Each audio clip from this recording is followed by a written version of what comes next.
Unsure of your dream? Study abroad destination? Clear your doubts. Videsh Consult. Call 9676502888. Needs మనం identify చేసుకోవాలి. ముందు మనల్ని మనం తెలుసుకోవాలి 100%. అవును. ఓకే, ఎలా తెలుసుకోవచ్చు మనకి ఏం కావాలి అనేది? ఒక రిలేషన్షిప్లోకి వెళ్ళాము అనుకోండి, అక్కడ మనం మన బిహేవియర్ని బట్టి వాళ్ళ గురించి మన గురించి కొంత తెలుసుకుంటాం కదా. సో తర్వాత అవసరాలు కలవట్లేదు, నీడ్స్ మెట్ అవ్వట్లేదు, బ్రేకప్, అప్పటికే మనకు కొంత అవగాహన వస్తుంది మన గురించి కూడా. సో ఆ తర్వాత నెక్స్ట్ రిలేషన్షిప్ ఇలా కంటిన్యూ అవుతుంది ఇప్పుడు ఉన్న జనరేషన్లో, because we don't have patience. అవును. సో ముందే ఒక రిలేషన్షిప్లోకి ఎంటర్ అయ్యే ముందు మన అవసరాలు ఏంటి అనేది ఎలా తెలుసుకోవటం? మీ ఫేవరెట్ వెజిటబుల్ ఏమండి? కూరగాయ. పొటాటో. మీకు తెలుసు కదా అది. అవును. సో మీరు షాపింగ్కి వెళ్తే తప్పకుండా పొటాటో కొంటారా? అవును.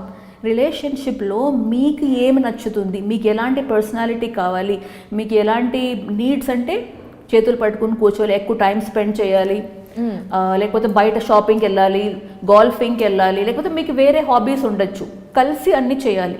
ఫ్యూజర్స్కి అన్ని యాక్టివిటీస్ కలిసి చేయాలనిపిస్తుంది. ఐసోలేటర్స్కి ఇద్దరెందుకు, నువ్వే వెళ్ళు మార్కెట్కి, ఇద్దరెందుకు, నువ్వే వెళ్ళు.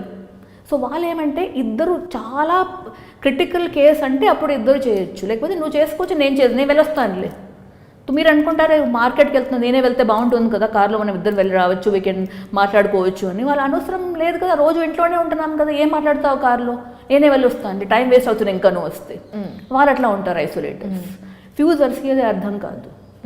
ఓకే, సో రిలేషన్షిప్లో వెళ్ళే ముందు మన నీడ్స్ ఏంటి మనం అది ఫస్ట్ తెలుసుకోవాలండి. మనకి ఎట్లాంటి పర్సన్ కావాలి అది నెక్స్ట్, మనం ఎట్లాంటి వాళ్ళు అది ఫస్ట్. మోస్ట్లీ రిలేషన్షిప్లో ఉండేవాళ్ళు వాళ్ళకి వాళ్ళ పర్సనాలిటీ ఏంటి అదే తెలియదు. అవును. వాళ్ళు their focused on other people. నాకు వచ్చే హస్బెండ్ బ్యూటిఫుల్ హ్యాండ్సమ్గా ఉండాలి, టాల్గా ఉండాలి, ఇంత ఎర్నింగ్ ఉండాలి, బట్ నేనేంటి అది చూసుకోరు. నా ఇష్టాలు ఏంటి, నా ఫేవరెట్ వెజిటబుల్ ఏంటి. చాలామంది లేడీస్ ఇంట్లో వంట చేస్తారు, ఫ్యామిలీకి నచ్చింది వంట చేసుకొని తన ఇష్టమైన వెజిటబుల్ ఎప్పుడు వండుకోరు. అవునా? చాలా వరకు అడిగితే మీ ఫేవరెట్ కలర్ ఏంటంటే ఏదో వేసుకుంటారండి, మీ ఫేవరెట్ వెజిటబుల్ ఏంటి అన్నీ తింటారండి అంటే మీకు కొంచెం కూడా లైక్స్ అండ్ డిస్లైక్స్ తెలియదు మీకు మరి. అవునా? So you need to identify. మీరు చూడాలి మీకు లైక్స్ డిస్లైక్స్ ఏంటి, మీకు బిహేవియర్ ఎలా ఉండాలి, తర్వాత మీ హాబీస్ ఏంటి, అండ్ మీ కెరియర్ గురించి మీ అంబిషన్ ఏంటి, మీ గోల్స్ ఏంటి, మీ లైఫ్ పర్పస్ ఏంటి, ఇవన్నీ తెలవాలి. అలా ఊరికే వెళ్ళిపోయిన తర్వాత తెలిసేది కాదు. కంపాటిబిలిటీ ఎలా వస్తుంది? మీ వాల్యూస్, మీ పార్ట్నర్ వాల్యూస్, కాబోయే పార్ట్నర్ వాల్యూస్ మ్యాచ్ అయితేనే it is a fulfilling relationship. ఇప్పుడు వాళ్ళకి డ్రింకింగ్ ఇష్టం అనుకోండి, పబ్స్ ఇష్టం అనుకోండి, మీరు కొంచెం స్పిరిచువల్ సైడ్లో ఉన్నారు, బట్ యూ లైక్ ఇట్, మీరు ఆల్రెడీ ఐ లవ్ యూ చెప్పేసుకున్నారు, అయిపోయింది ఆ స్టేజ్. అవునా?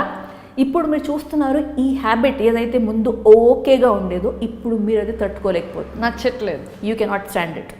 రోజు సాయంత్రం అవగానే అక్కడ డ్రింక్స్ వేసుకుని తాగటం, టీవీ పెట్టుకుని, అండ్ మీకేంటంటే ఆ టైంలో you can talk something, or బయటకు వెళ్ళొచ్చు, లేకపోతే వేరే ఏదైనా చేసుకోవచ్చు. కానీ రోజు ఇదే రొటీన్ అవుతుంది. రోజు సాయంత్రం అవగానే అక్కడ గ్లాస్ పెట్టుకుని ఎన్ని పకోడీలు చేసుకుని రమ్మని చెప్తారు, మీరు చేస్తున్నారు, ఇస్తున్నారు, అండ్ మీరు చెప్పలేకపోతున్నారు. ఓకే, చాలామంది ఏమనుకుంటారు, లవ్ ఒక మనిషిని మార్చేస్తుంది, నా ప్రేమ అందరినీ మార్చేస్తుంది. సో ఇప్పుడు తాగే వాళ్ళు తాగడం మానేస్తారు, కోపంగా ఉండేవాళ్ళు కోపం తగ్గిస్తారు, బట్ అది కుదరదు. ఎందుకంటే చిన్నప్పటి నుంచి వచ్చేది అది నీడ్స్. ఆల్కహాల్ మనం చిన్నప్పుడు తాగం, మీ క్వశ్చన్ అది ఉండొచ్చు, ఆల్కహాల్ చిన్నప్పుడు తాగం కదా. చిన్నప్పటి నుంచి ఎలా వస్తుంది? చిన్నప్పుడు అడిక్షన్ మీద చాక్లెట్స్ ఉండొచ్చు, స్వీట్స్ ఉండొచ్చు, ఐస్ క్రీమ్ ఉండొచ్చు. అడిక్షన్ అనేది చిన్నప్పటి నుంచి వస్తుంది, నాట్ ఆల్కహాల్ ఆఫ్ కోర్స్, కానీ వేరేగా ఉండొచ్చు, రీడింగ్ ఉండొచ్చు, రిలేషన్షిప్ ఉండొచ్చు, ఫ్రెండ్షిప్. చాలామంది ఫ్రెండ్షిప్ చేసుకుంటారు, కట్ అయిపోతూ ఉంటుంది. సో ఇవన్నీ చిన్నప్పటి నుంచే వస్తాయి. So we should first know our self. మా వాల్యూస్ ఏంటి, మా బిలీఫ్ సిస్టమ్ ఏంటి, మా లైఫ్ పర్పస్, గోల్, మా కెరియర్, ఫైనాన్షియల్. ఇప్పుడు మీకు గుడికి వెళ్ళడం ఇష్టం అనుకోండి, మీ పార్ట్నర్కి హీ డజంట్ ఏథియిస్ట్ అనుకోండి, then it is not a match కదా. అంటే ఇలాంటి ప్రతిదీ ఒక్కొక్కటి డైసెక్ట్ చేసుకొని మ్యాచ్ అవుతున్నాయా లేదా అని చూసుకుంటే అది ప్రేమ ఎలా అవుతుంది అని చాలామంది అడుగుతున్నారు. అగైన్ చాలా మంచి క్వశ్చన్. మీరు రిలేషన్షిప్ ఫస్ట్ బిగినింగ్లో రొమాంటిక్ ఫేజ్లో ఉంటారండి. Romantic phase is a very beautiful phase. అందులో అన్నీ మర్చిపోతాం, దగ్గరుంటే చాలు, ఈ నీడ్స్ అంతా పక్కన పెట్టేస్తాం. ఎలా ఉంటే చాలు, దగ్గర ఉంటే చాలు. వాళ్ళకి ఏం గుర్తురావు, మనకి ఏం అంతే. గుర్తురావు. ఆ ఫేస్ దిగిపోతుంది, అది ఎప్పుడు ఉండదండి. It is like a passing cloud. అది ఆ ఫేస్ కొంచెం వెళ్ళిపోయాక ఈ నీడ్స్ ముందుకు వస్తాయి. ఆ నీడ్స్ ముందుకు వచ్చినప్పటికీ ఎవరు ఎంత కాంట్రిబ్యూట్ చేస్తారు. ఇప్పుడు నాకు బయటకు వెళ్ళాలనుకోండి, అండ్ ఐ రిక్వెస్ట్ మీరు వస్తారా నా వెంట అంటే నాకు వేరే అపాయింట్మెంట్ ఉందంటారు, then I have to go on my own. నేనే ఒంటరికి వెళ్ళాలంటే పార్ట్నర్ ఉండి ఏం లాభం? అవును కదా. అవును. సో నీడ్స్ అనేది మీ ఏ నీడ్స్ మీరే తీర్చగలరో, మీ నీడ్స్ ఏదో పార్ట్నర్ అవసరం ఉంటుందో అది కూడా చూసుకోవాలి. కొన్ని నీడ్స్ మనమే చూసుకోగలం కదండి. అవును. లైక్ మార్కెట్కి వెళ్ళాలనుకోండి, కూరగాయలు మనమే వెళ్ళచ్చు. అవును. పెయింటింగ్ చేయాలంటే మనమే చేసుకోవచ్చు. మన కెరియర్ గురించి డిస్కషన్స్ ఇంపార్టెంట్ ఉంటే యూ కెన్ పార్ట్నర్ని ఇన్వాల్వ్ చేయొచ్చు. ప్రతి దానికి నా పార్ట్నర్ రావాలి, ప్రతి దానికి ఇన్వైట్ అడగకుండా రావాలి అని గెస్ట్ చేసుకుని రావాలి, you want my help let me come, అలా ఉండదండి. That is little to asking for too much. చాలా ఎక్కువ ఎక్స్పెక్టేషన్స్ ఉంటాయి. నీడ్స్ కూడా చాలా నార్మల్, కానీ ప్రతి దానికి పార్ట్నర్ రావాలి. ఆ కండిషన్ కరెక్ట్ కాదు. So first we should know our selves. Okay. అది ఆ తర్వాత రిలేషన్షిప్లో వెళ్ళాక మనం చూస్తాం అది కంపాటబిలిటీ ఉన్నాయా లేదా అలా. ఓకే. సో ఇప్పటి వరకు ప్రేమలో అసలు అవసరాలు అనేవి ఉంటాయి, అవసరాలు ఎలా పుడతాయి, అవి మన ప్రేమని మన రిలేషన్షిప్ని ఎలా ఎఫెక్ట్ చేస్తాయి అనేది మాట్లాడుకున్నాం కదా. సో మనకు ఒకళ్ళు కమెంట్ చేశారు కవిత గారు, అంటే ప్రేమించినప్పుడు అంత బాగుంటుంది, 1.5 year తర్వాత ప్రేమ తగ్గిపోతుంది కదా, ఎందుకు అలా జరుగుతుంది అని. దానికి కారణాలు మీరు చెప్పేశారు. ఈ నీడ్స్ ఏవైతే ఉంటాయో 1 year అంతా మనం రొమాంటిక్ ఫేజ్లో ఉంటాం, తర్వాత నిజాలు బయటకు వస్తాయి, నీడ్స్ వస్తాయి కాబట్టి. సో ఈ క్వశ్చన్కి ఆన్సర్ 1.5 yearలో ప్రేమ తగ్గిపోయింది అనే దానికి ఆన్సర్ ఏంటి? నేను ముందే చెప్పాను, లవ్ అండ్ రిలేషన్షిప్ రెండు వేరే అండి. లవ్కి కండిషన్స్ ఉండవండి. అన్కండిషనల్ లవ్ అంటే ఏంటి? అన్కండిషనల్ లవ్లో రిలేషన్షిప్ లేకపోతే ఎవ్వరు కూడా ఎవరితోనా ప్రేమించవచ్చు. అక్కడ ఏమి మరి చేసే కొన్ని కాంట్రిబ్యూషన్ ఏమి ఉండదు. It is just loving somebody అంతే. అంటే వన్ సైడెడ్ లవ్ లాగా కాదు. ఇప్పుడు మళ్ళీ ఐ గివ్ నేను ఎగ్జాంపుల్ ఇస్తాను మీకు. ఇప్పుడు మీరు నేను ఉన్నామనుకోండి, ఇఫ్ ఐ లవ్ యూ, కానీ నేను మీతో చెప్పలేదు, మీకు తెలీదు, నేను నా పాటు ఆఫీస్కి వెళ్తున్నాను వస్తున్నాను, నాకు ఇలాంటి ఫీలింగ్స్ ఉన్నాయి, నాకు చాలా అంతే. నేను మీకు చెప్పాను అనుకోండి, మీకు తెలిసిపోతుంది. మరి మీకు అదే పుట్టింది అనుకోండి లవ్, దెన్ అప్పుడు రిలేషన్షిప్ స్టార్ట్ అవుతుందా? అవును. అప్పుడు ఏమవుతుంది?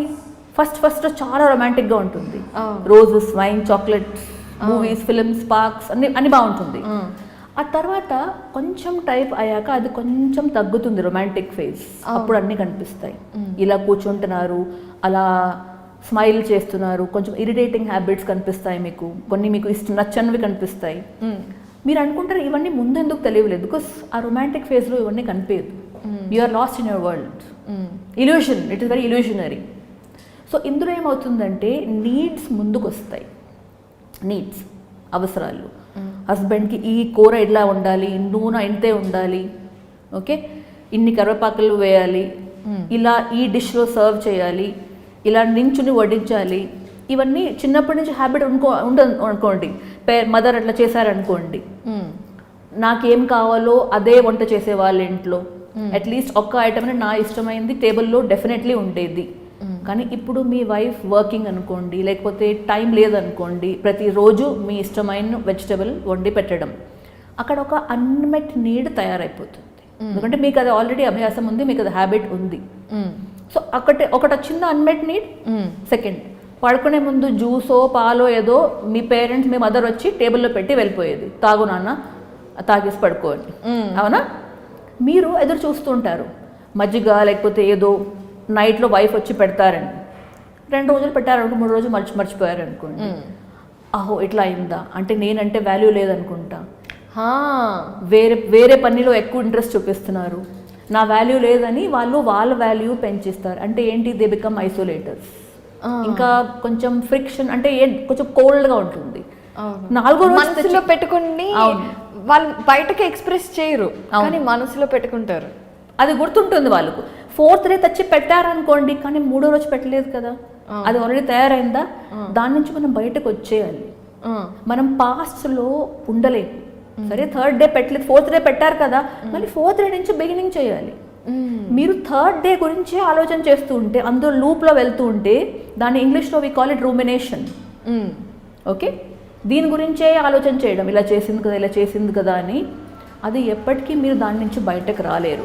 ఇంకా 10 సార్లు ఆ జ్యూస్ పెడితే కూడా మీరు ఆ థర్డ్ డే పెట్టలేదు కదా, అక్కడే మీరు స్ట్రక్ అయి ఉంటారు. సో 1.5 years తర్వాత మీ అన్మెట్ నీడ్స్ చాలా ఎక్కువగా అయిపోయాయేమో. మీరు ఆలోచన చేసి చూస్తే ఈ టైంలో ఏదైతే మీ నీడ్స్ మీ వైఫ్ లేకపోతే మీ హస్బెండ్ మీట్ చేయలేకపోయారనుకోండి, ఇప్పుడు ఫ్రిడ్జ్లో జ్యూస్ ఉందనుకోండి, మీరు వెళ్ళి తీసుకోవచ్చు. అవును, ఇంట్లోనే ఉంది కదా, పక్క వాళ్ళ ఇంట్లో లేదు కదా, వెళ్ళి తీసుకోవచ్చు. కాదు, వాళ్ళే తీసుకొచ్చి పెట్టాలి. మీరు వెయిట్ చేస్తూ ఉంటారు, ఇలా వస్తారు కదా, పెడుతుంటారు, అలా చూస్తూ ఎక్కడ ఉన్నారని. You will call them also. Late అయిపోయింది, తేలేదు, మీరు పోయి తీసుకొచ్చారు జ్యూస్, అదొక అన్మెట్ నీడ్. అంటే ఇట్స్ కాల్డ్ అట్యూన్డ్ రిలేషన్షిప్లో ఎట్లా ఉంటుందంటే, that's between parents and children. ఎలా ఉంటుందంటే, బేబీని చూసి తెలిసిపోతుంది వీళ్ళకి ఏం కావాలి, అభ్యాసంతో డైపర్ చేంజ్ చేయాలి అని చెప్పాను కదా ఇంతకు ముందే. సో అది ఈ ఏజ్లో ఎక్స్పెక్ట్ చేస్తే ఎలా అవుతుందండి? మనం చెప్పాలి. What is clear communication? నేను కొంచెం బిజీగా ఉన్నాను, 1 గంట అయ్యాక తెచ్చిస్తానండి, మీకు ఇప్పుడే అర్జెంట్గా ఉంటే మీరు తీసుకోగలరా, ఏమనుకోకపోతే తీసుకోగలరా అని చెప్తే అయిపోతుంది కదా. వాళ్ళక్కడి నుంచి ఏం సమాధానం రావట్లేదు, మీరు వెయిట్ చేస్తున్నారు. ఆ చిన్న అన్మెట్ నీడ్స్, చిన్న నీడ్స్. జ్యూస్ ఏం పెద్ద నీడ్ ఏం కాదు కదా, చిన్న నీడ్స్. మీరు బయటకు వెళ్ళాలి, మీరు రెడీ అయిపోయారు, మేకప్ అంతా వేసుకున్నారు, మీ హస్బెండ్ పేపర్ చదువుతున్నారు, ఒక కాల్ వచ్చింది. ఆ కాల్ ఇప్పుడే వస్తానని చెప్పారు, కానీ 1/2 hour అయిపోయింది. మీ మేకప్ అన్నీ బయటకు వచ్చేస్తాం, అక్కడే టెంపర్ రైజ్ అవుతోంది, కోపం స్టార్ట్ అయింది. ఆయన వస్తారు బయటకు, ఇప్పటిదా వెళ్దాం, ఇప్పుడు నేను రాను. అవునా? ఎందుకు రావు, 1 గంట అయింది కదా. కాదు, నాకు మేకప్ అంతా పోయింది, బాగానే ఉన్నావు, యూ లుకింగ్ బ్యూటిఫుల్, వెళ్దాం, నాకు ఇప్పుడు మూడ్ లేదు. మీరు వెళ్ళరు. వాళ్ళు వచ్చారు, వాళ్ళు ఏదో అనుకోరు. ఫస్ట్ మీ ఇంకో అన్మెట్ నీడ్, నాకు ఇప్పుడే వెళ్ళాలి, వాళ్ళు రాలేదు. సో ఇలా అన్మెట్ నీడ్స్ చాలా ఉంటాయి, చిన్నవి, రకరకాల ఏరియాస్లో. ఓకే, మీరు ఇంట్లో పూజ పెట్టుకున్నారనుకోండి, మీరు పంతులతో మాట్లాడారు అండ్ మీ హస్బెండ్ అంటారు, ఇప్పుడు ఎందుకు అవసరం, అవును మనం తర్వాత చేసుకోవచ్చు కదా, ఎండలో ఎవరు రారు, ఇప్పుడు వద్దులే, మనము డిసెంబర్లో చూసుకుందాం. అయితే బర్త్డే పార్టీ మీరు సెలబ్రేట్ చేయాలనుకోండి, మీరు అందరినీ ఫోన్ చేసి కనుక్కుంటారు, ఇప్పుడు నాకు డబ్బులు లేవు, వేస్ట్ కదా బర్త్డే పార్టీకి, ఎందుకు చేయాలి, ఇంట్లో కేక్ కట్ చేసుకుంటే అయిపోయింది. సో మీ చిన్న నీడ్స్, మీ పెద్ద నీడ్స్, డిపెండింగ్ మీ ఏ నీడ్స్, అది మీరు ప్రతిసారి మీ పార్ట్నర్ చేస్తారని చూస్తే, ఇప్పుడు బర్త్డే పార్టీ, ఇప్పుడు మీ దగ్గర డబ్బులు ఉన్నాయనుకోండి, ఇఫ్ యూఆర్ వర్కింగ్, మీరు దాన్ని ఫైనాన్స్ చేసుకోవచ్చు. And you can request them, మీరు ఏమనుకోకండి, నేనే పే చేస్తున్నాను, మీరు రండి, లెట్స్ ఎంజాయ్, అంతే.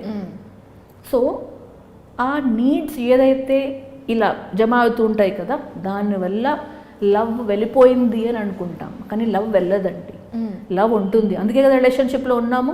అవును, కానీ గొడవ పడుతూ ఉన్నాం కదా, అది రిలేషన్షిప్ వల్ల. That requires contribution. మీరు చేయాలి, నేను కూడా చేయాలి, అప్పుడే యూ కెన్ సస్టైన్ ఇట్. అవునా కదా? అందులో చాలా వరకు నీడ్స్ ఏదైతే మనం చేసుకోగలమో మనమే చేయాలండి. ఎంత మనకి రొమాంటిక్ ఫీలింగ్ వచ్చినా కూడా ఒకరు రావాలి. మీరు సినిమాలో చూసే ఉంటారు, గ్రేప్స్ తీసుకుని అట్లా పర్యటం, యూ సీన్ దాట్, చూసారా? సో కొంతమందికి వాళ్ళ మదర్ ఫాదర్ ఎలా చూసారో చిన్నప్పుడు, కొంచెం అలాంటిది ఎక్స్పెక్టేషన్స్ ఉంటాయి, ఇలా ఉండాలి. నేను చెప్పినట్టు ఇంతకుముందు ఎగ్జాంపుల్స్ ఇచ్చాను కదా. సో అలా స్పౌస్ కూడా, మీ భార్యాభర్తలు అలాగే ఉండాలని అది ఎలా ఆలోచన చేస్తామండి. They are different people. Hi, this is Isha Chavla. This is Manara Chopra. Hi, this is Kartikeya. నేను director తేజాని. Press the bell icon for more updates. For more such videos, please subscribe to iDream. For more videos, please subscribe to iDreams. For more videos, please subscribe to iDream. And you're watching iDream Media. Please like, share and subscribe to the channel. And don't forget to subscribe to iDream. Please subscribe iDream Media. Do subscribe to iDream. subscribe to iDream Media. Do subscribe to iDream Media. Don't forget to subscribe. Click on the button below. Don't forget to subscribe to iDream.